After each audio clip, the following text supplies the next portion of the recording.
Hello and welcome back. I'm Nick Carter. Today we're sitting down with Alex Leishman, the founder and CEO of River, which is a Bitcoin focused brokerage. Alex has been on the show in the past. We actually talked about the subject of today's conversation, which is proof of reserves. Back then, he was expressing concerns about the procedure.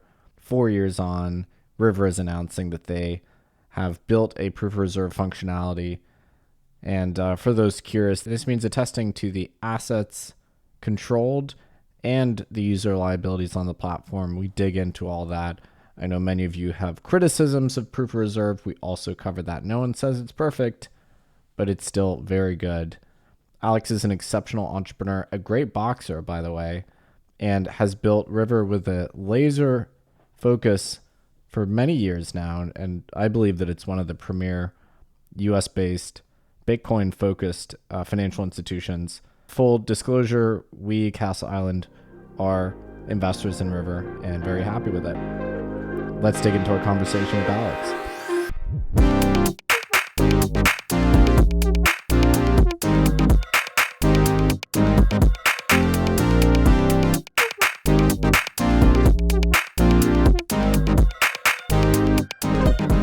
Welcome back to On the Break. I'm Nick Carter, sitting down with Alex Leishman, founder and CEO of River. Alex, welcome back. This is your second appearance on the show. It's been 4 years. Welcome back. It's great to be back. A lot's changed in 4 years. Has it? I mean, plus ça change, maybe a little bit. Actually, last time you came on the show, we talked about proof of reserves, and you said why it was difficult Yeah, to yeah, implement. that's right. Well, what about a little refresher? Tell us about River. What's the premise of River? What do you guys do? At River, we make it really easy for Americans to buy and sell and secure and custody Bitcoin.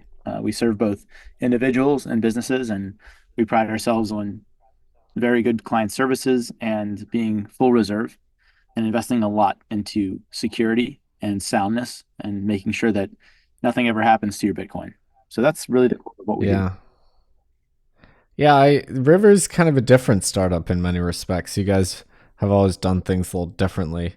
You didn't really outsource any of the key functions of running an exchange, and you've been Bitcoin focused the whole time, haven't been distracted. So actually, I think we'll start there. Tell us about building your own sort of internal custodial feature and the way the sort of design choices you opted for as you're building River. Yeah, so a number of our competitors sort of outsourced the custody and um, sort of regulated financial part of the business when they first started, which to allow them to move faster.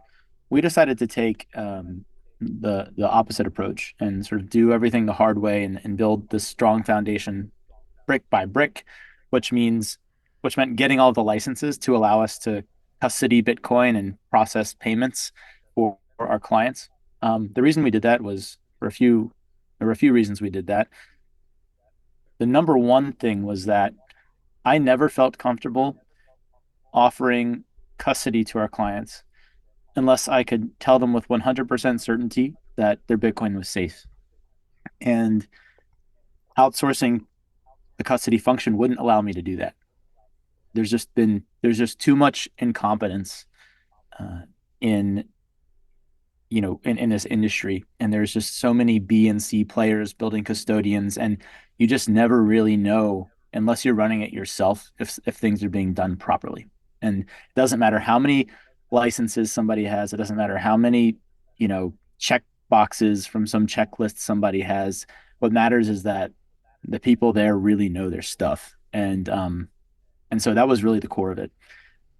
So, and then on top of that, by owning the full stack ourselves, it allows us to customize our offering much more directly to what our clients' needs are, to make our own compliance decisions, um, to make sure that our clients' experience is as low friction as possible. So I mean, it's going well, right? Like things seem to be humming along. Yeah, yeah, we've been growing steadily the past. Well, we started 5.5 years ago, so this year was pretty good for us. We pretty much doubled this year, um, and the trend continues. It's obviously there's ups and downs with the markets. There's always challenges building a Bitcoin company, scaling and automation, and you know, providing the same level of service when you're an order magnitude bigger is a lot harder. And so we're investing a lot into all of those things. But by and large, things have been going well. The macro trend for Bitcoin over the last 4 years has been really good for us, and um, it's much more of a institutional asset today than it ever used to be.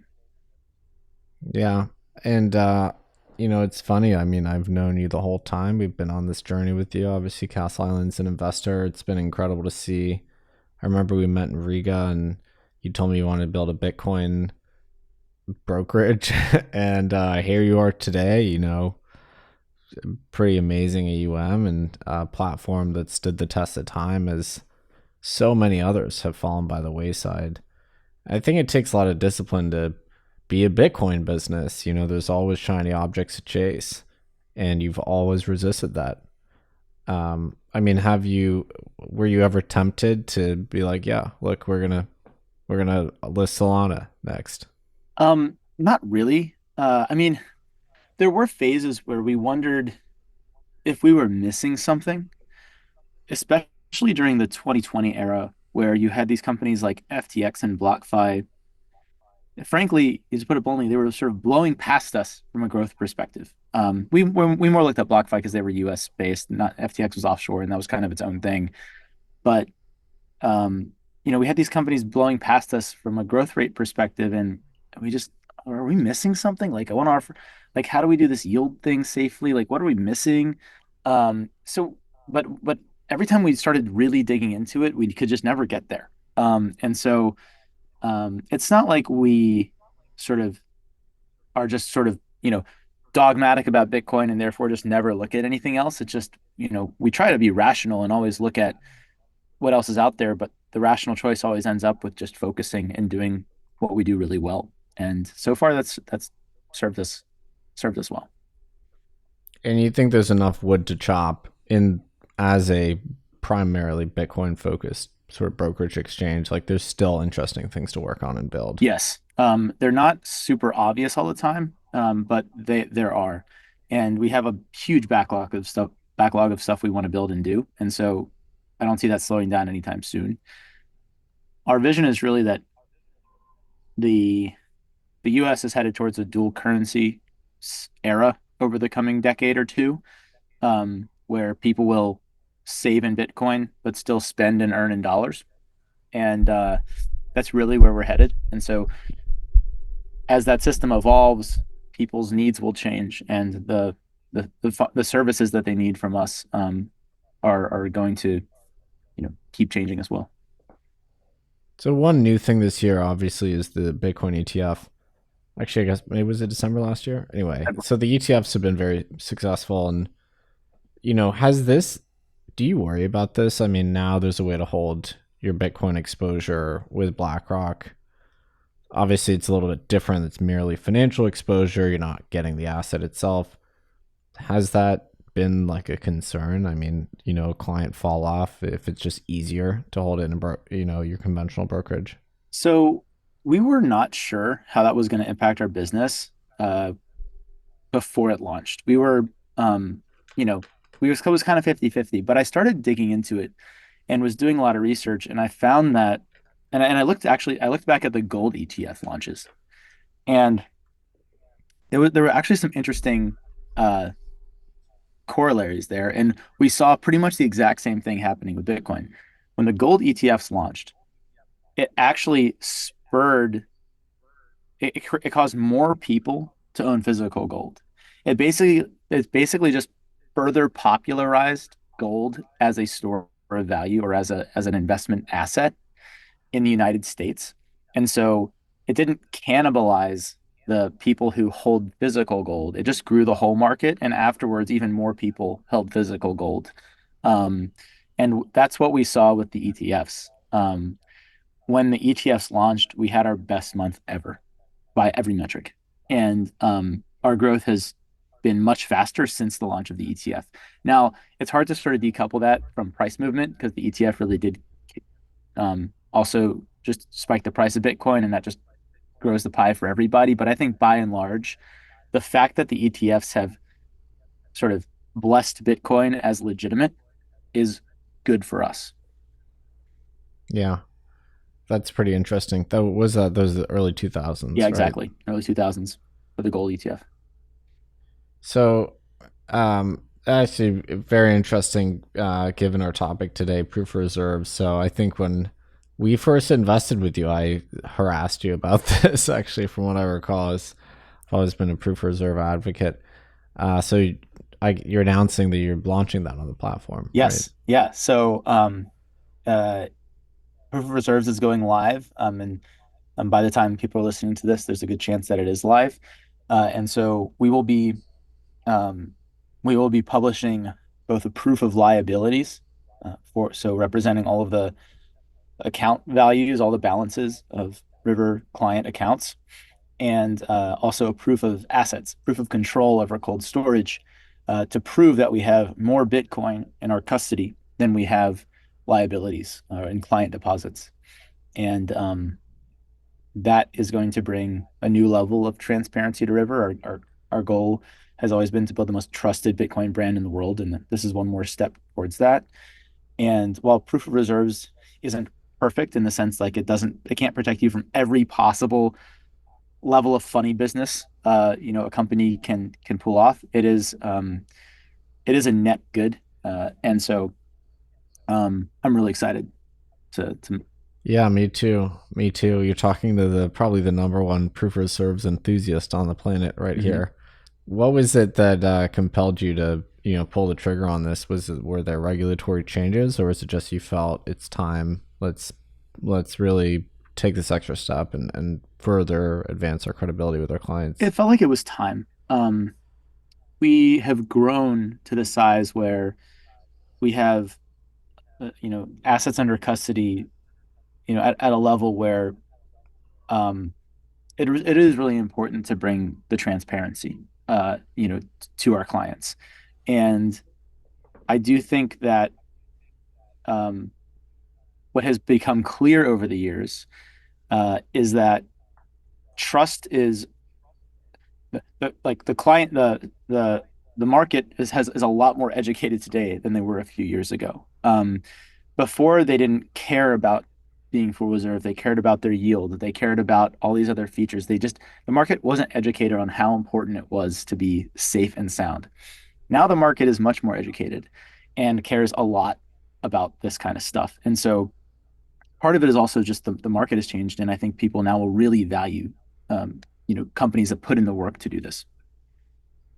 Yeah, what's the expression? Safety regulations are written in blood. So I can't even count how many times exchanges have been found to be not full reserve. And I mean, even in the U.S., even like ostensibly credible regulated institutions have been found lacking.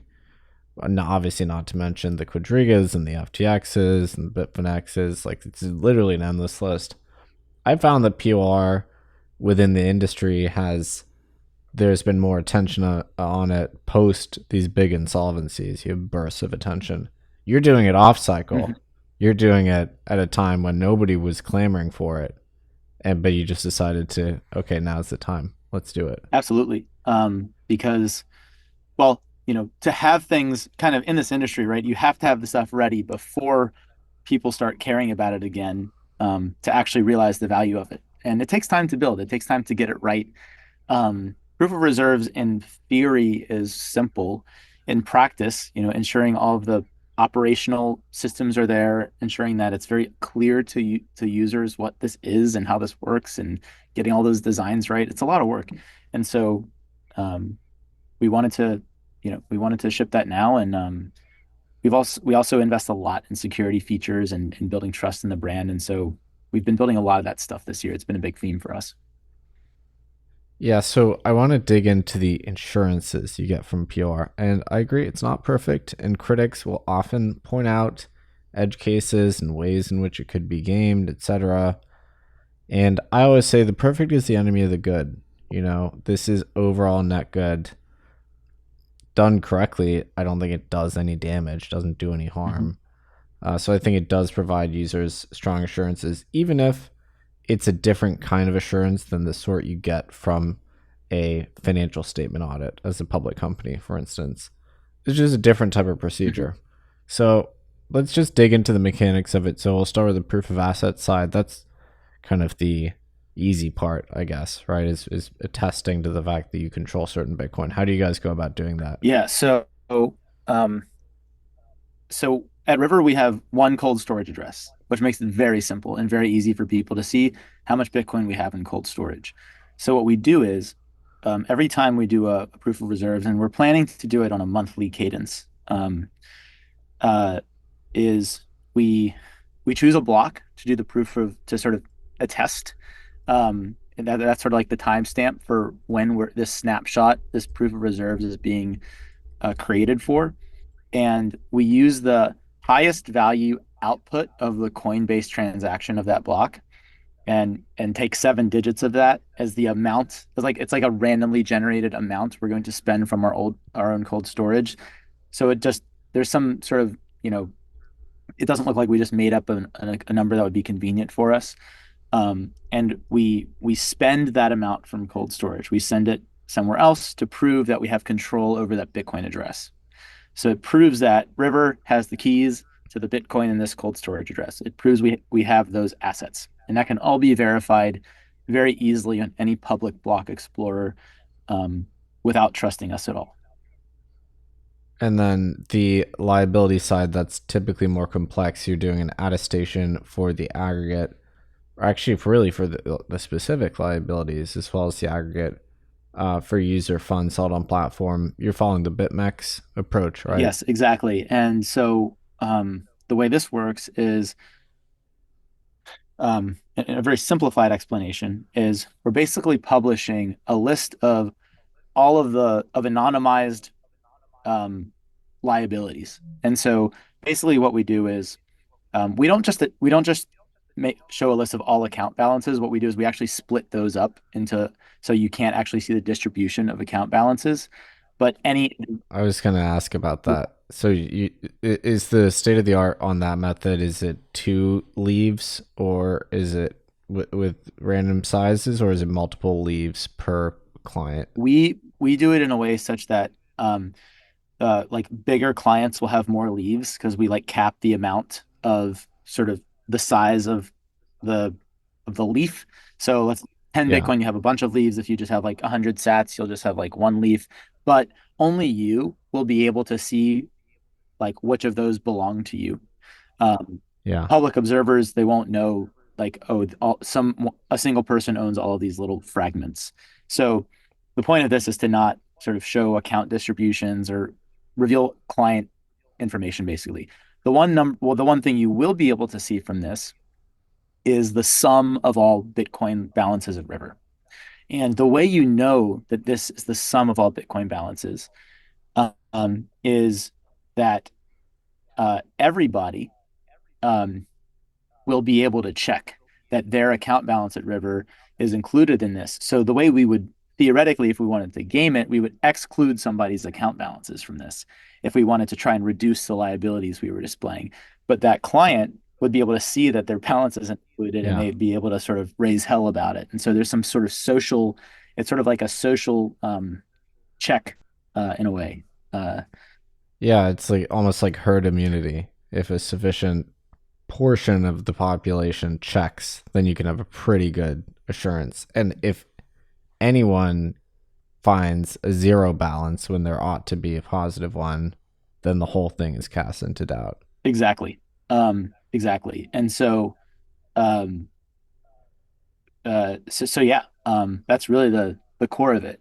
And while it isn't perfect, because um, one of the critiques, right, is you could game this by having like an off the books liability, some side agreement where you owe this other person Bitcoin and it's not recorded here, and they know not to sort of they know about this, scheme, but you know, that's also like it would be criminal, right? And we also get an annual audit as well, and we have all these sort of regulatory requirements. So doing something like that would be, you know, pretty hard to pull off. and wouldn't end well for anyone here. So, um, but at least with this process, you know that in the normal course of operations of River, we're not, there's no funny business, which is better than nothing. Yeah. Yeah, but there's so many critiques of PR. I've heard them all over the years. That's a common one is there is some kind of off exchange liability that's not captured, which is of course that could be true for any business. And I think if you're pairing it with a traditional audit, then the combination is strong. And people kind of like expect that POR boils the ocean in terms of it does everything, it tests everything, but no, it's just the on exchange. It's just the platform assets and liabilities. It doesn't presume to do anything more than that. That's when you have additional audit functionalities and I suppose regulatory requirements as well. Exactly. And, you know, while we have no idea, sort of in theory, right, what a judge would rule, it's also possible that sort of, you know, by making these representations and sort of doubling down on them with proof of reserves, if there were to be some sort of scenario where there was insufficient Bitcoin, you know, it's possible a judge would look at this proof of reserves things and go, like, well, you know, this was the honest sort of uh, you know, breakdown of the ownership of these Bitcoin and this like side agreement that they had. Like, this isn't like, you know, I'm not going to recognize this. You know, I'm not a lawyer, right? But it's also possible that it does bring some extra protections if that is actually happening. So you didn't want to go for any of the fancy ZK approaches to PR. No, we take a sort of like approach at River where we try and keep things simple. Um, so long as they get the job done. There are sort of more fancy things you could do to sort of hide account balances completely, try and not reveal our cold storage address. We didn't think any of it was worth it because we want people to be able to verify all of this stuff. And once you make the math super complicated, you know, it's kind of hard for people to really know that it's all correct. Yeah, that's right. Yeah. So for what it's worth, I just verified my liabilities on the platform and it worked. So that's a single data point. So Great. maybe I'm the first one to do that. I I don't think you're the know. first one Good outside job. of River, actually. So I'll admit I used the simple approach to there's also a more complicated way to do the liabilities, like an open source tool, right? Yeah, so yeah, you could just like basically use our website and like say, here's what we see what your snapshot was. You go, that looks right to me, and check the blockchain explorer to see we have the assets. But if you want to, you can actually download this whole liabilities attestation file and run a some open source code that we've published and you can review on your computer to make sure that your account's balances are all included in that. And what's cool about this too is if you don't trust our code, you can also it's also compatible with BitMEX's code as well. So you have a little bit of redundancy there too. So one of the ways to game it would be if you had a big client that you thought was in a coma or something and would never ever check, Yeah, then you would just zero out their balance and you would just hope that they wouldn't. right, exactly. Um, But I don't know if there's anything you can really do about that. But that's an edge no, case. and you know it'd be pretty risky, right? Um, Yeah, I mean, yeah, exactly. You'd be running the risk of being caught. The other critique is what accountants call window dressing, which is the notion of borrowing funds, let's say at month end, to make yourself whole for the attestation and then returning the funds. Which I mean, I get it. Also, that would probably show up on the blockchain, well, presumably, exactly. if you're You doing would be that. able to see that on our you know, you'll be able to see that on our cold storage balance. If you go to mempool.space and look up our cold storage address, you'll see a chart with the balance over time. Um, so you'd be able to see patterns if it looked like we were gaming something. Now there are natural patterns of it going up and down due to client deposits and withdrawals and selling and buying, but um, you know, over time, if you're seeing that every month, maybe you know, like that would be pretty transparent, right? Um, And that's also what like the first thing that auditors look for is suspicious patterns at the end of cycles, more monthly or quarterly. So I always laugh when people talk about that. It's like, yeah, I guess you could do that, but it would be so obvious to anyone that just bothered to look at the cold storage address. Yeah, and I would say this definitely isn't um the more that we've sort of gone down this rabbit hole of what proof of reserves gets us from a trust and transparency perspective, it really is material because what it does is it's saying, I want a lot of eyeballs here. Um, and because we are also audited, that's also telling our auditors, like, hey, like, look at this, look at this. We're asking people to look. And really, there's no downside that that has. And it also, um, yeah, it's only more sunlight, and I think I used to be like skeptical of the value, and I have to say like the more that we've gone down this rabbit hole, the more I'm like this is actually really what everyone should be doing. Do you think that there's any risk that there are sketchy exchanges out there that do a ersatz or fake proof of reserve and devalue the entire procedure and kind of ruin it for everyone? Um, it certainly could happen, but I think that can be prevented um, with the right. The more people who do proof of reserves legitimately, the more we have sort of awareness and education about the different ways of doing this, and the more hopefully we have people checking this stuff and really raising hell when it doesn't look like things are adding up. So if that's happening, if we are getting more educated people like actually like looking into everyone who's doing this and checking it, then I think that's not as much of a risk. It also helps with the kind of rehypothecation objection to proof of reserve that multiple exchanges could be laying claim to the same Bitcoin. Because if more and more exchanges do it, then it becomes harder to kind of lay a double claim Yeah, to the same assets. exactly. And inevitably for us, right, since we only use one address, and this is like, we might get some flack for that, but really it's the ultimate level of transparency, and there's really no security risk from putting everything in one address. Um, is now once we launch this, everyone's going to be able to know that's the River Cold Storage address. So anyone else who's claiming that that's their address, it'll be immediately clear that they're lying. Um, and those coins are River coins, and everyone in the world's going to know it. Did you worry about privacy at all, or do you feel that that's kind of adequate in terms of the way that you're randomizing the leaves? I think it's adequate. I don't think this harms user privacy. Already today, if any sophisticated observer wanted to follow River coins, they'd be able to find our cold storage address. Um, Yeah. and um, I don't think it, and at the end of the day, like, the bigger the River client base gets, the more of an anonymity set that is, right? And Yeah. so really you know, you're just sort of, it's almost, you're just like sort of commingling your activities with lots of other people.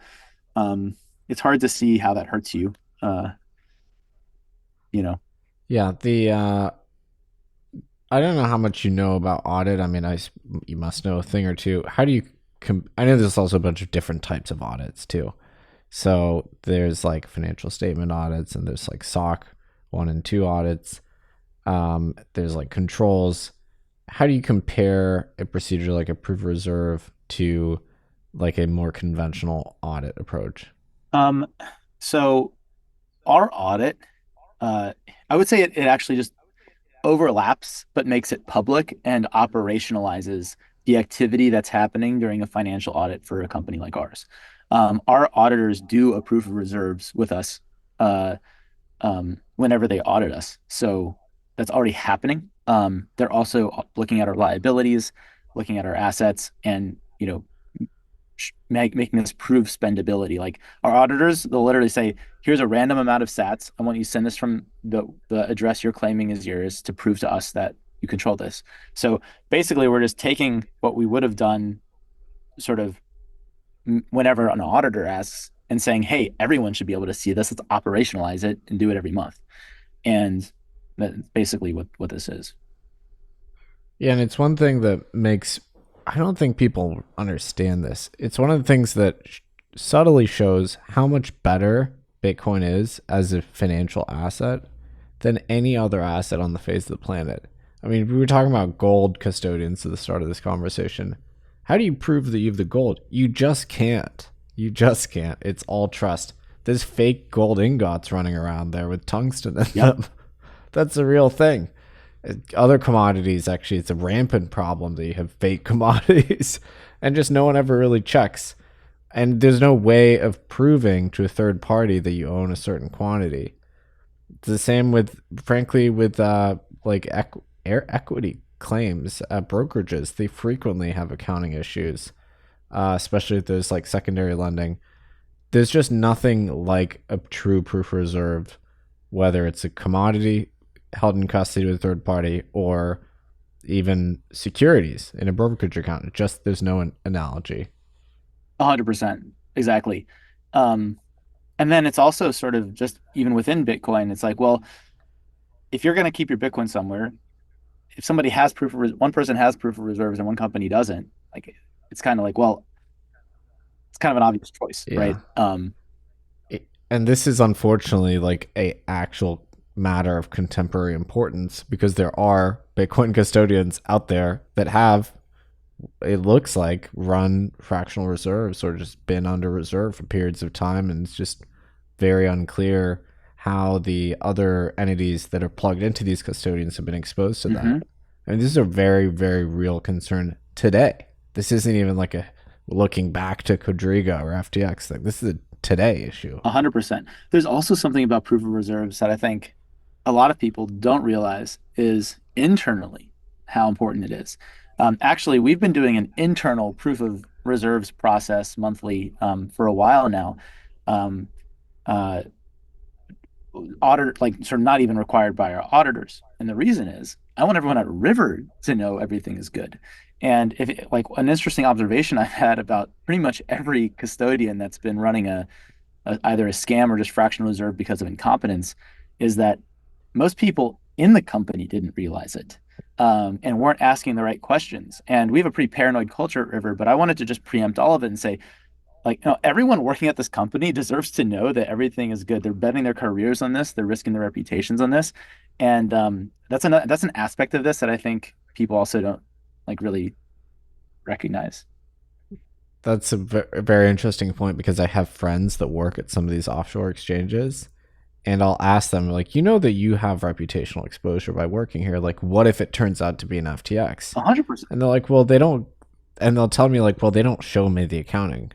I'm like, well, ask Yeah, them, that's what I always say. but they That's what I can't. always say. I think I tweeted this a few weeks ago. I was like, if your employer, especially if you're working at a financial institution, is not transparent with the finances of the business, and if you're at a custodian or a crypto custodian and they're not transparent with how they're doing things or proof of reserves, you need to be asking these questions. And if they're not willing to show you that information, you should really seriously think hard about working there. Because if you're working somewhere, especially if you have a decently important role, and something happens, that makes you look like an idiot. You can't just leave, especially if you in a senior role there.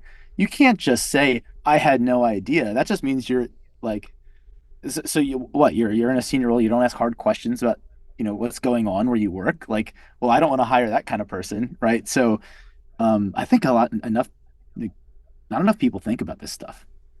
No, they don't, and they're totally insufficiently paranoid about the solvency of their employers. And it's not just reputational; it's potential criminal liability. I mean, come Yeah, on. especially if you're a director of the company at the company. Yeah, it's great. It's Yes, great. yeah. As I'm on the board of a number of companies, this is something that I ask about. So, on to other topics. So, river.com/reserves. I think that's the Yep. way to go check. So, go do that.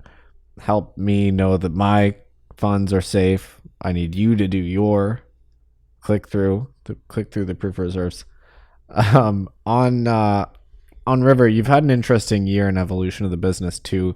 Tell me about some of the new trends that are developing over at River. Yeah. So um, security is a big one. We don't just have proof of reserves. We have some other cool security features coming. We have something we're internally calling lockdown mode that will ship later this year, which is a way to basically protect your Bitcoin at River, even if there's some sort of, even if you get hacked personally, um, while still providing the flexibility you need. That's definitely something we want to, help people sort of protect themselves as well. Um, Even people who aren't really security aware. And then another big theme we're investing a lot in is creating more and more seamless interaction between Bitcoin and US dollars, Bitcoin and fiat. I really truly believe where we're heading as a as an economy is this dual currency era. It'll take a while, but people and businesses are gonna save in Bitcoin and spend and earn in dollars. And we want to build the perfect application for individuals and businesses to for that world. We're seeing a lot of business adoption, a lot more uh, basically what we've seen is as individual adoption of Bitcoin grows, business adoption of Bitcoin follows. Business adoption of Bitcoin as a treasury asset happens when the leader of a business becomes orange pilled. And the more Right. people who become orange pilled, a subset of those people run businesses, and then the next logical thing they do is they buy Bitcoin for their company. And so, really, the business and the individual is the same customer. And that's an interesting trend we've seen a lot of. So before I let you go, last time we saw each other, we had a sparring session, and you kind of destroyed me, to be honest, because I was pretty new. When do we spar? Are you still Yeah, boxing? yeah. I just did a boxing class this morning. We should definitely do another light session, but you gotta take it easy on me because you're basically a pro now. I think you're like 3 weight classes above me Okay. right Yeah. now. Fair. Fair. I cut down to 160 for this Oh, fight okay. Yeah. I'm in like 190 Singapore. right now, so. Yeah, the light heavyweight But man, I saw your versus. fight, man. You're a killer. I don't know if I have that in me. You're gonna have to. I would love to I'd love to do another technical spar against you to see how far I've Yeah, come. for sure. Have you been inspired to take a fight since everybody in crypto is fighting each other To be now? honest, man, I've just no. I'm too old. Uh, I'm not old. We're like the same Yeah, I'm age. just everyone. They don't, everyone that gets injured, and I don't know. I don't know if I have it in me. We'll Yeah. see. We'll see. No. I like the light spar. I like a little bit of that sort of thing, but a full blown fight. Oh, I don't know. I don't know. Yeah, I think you're too important to to be fighting. I'm more kind of People are disposable. trusting, a lot of Bitcoin with the thing I'm running. So, you know, That's true. actually, I can't get That's true. punched in the I'm head not. too much. you, you might forget the seed phrase for all the coins. Well, anything interesting to talk about on the roadmap, or is it a secret? We have some, so I'll just give a little hint. River's gonna become a much better place for dollars as well as Bitcoin. So stay tuned for some cool things there. All right, not divulging too much. Alex, it's a pleasure as always. I guess in 4 years we'll have you back on the show in 2028. I guess I don't know what the world will look like Looking then. forward to it. You'll have a WBO belt by then. Yeah, a Bitcoinized world in 2028. And yeah, I'm really happy that you guys got around to doing this. We've done so many episodes on PR. I think we've interviewed every exchange that's done it, and they haven't all done it right. With real care and off cycle the way you're doing it in terms of doing it for the right reasons as opposed to trying to cash in on the popularity of the phenomenon. Like when FTX happened, a few exchanges announced it and then didn't follow through, or they only did the asset side, and they just sputtered out. So I know that you're doing it legitimately and for the right reasons, and super, super excited to see this development. So I want to say thank you. Awesome. And thank you for really educating us and educating the market on the importance of this stuff. Well, thanks for joining us today, Alex. Yeah, thanks for having me.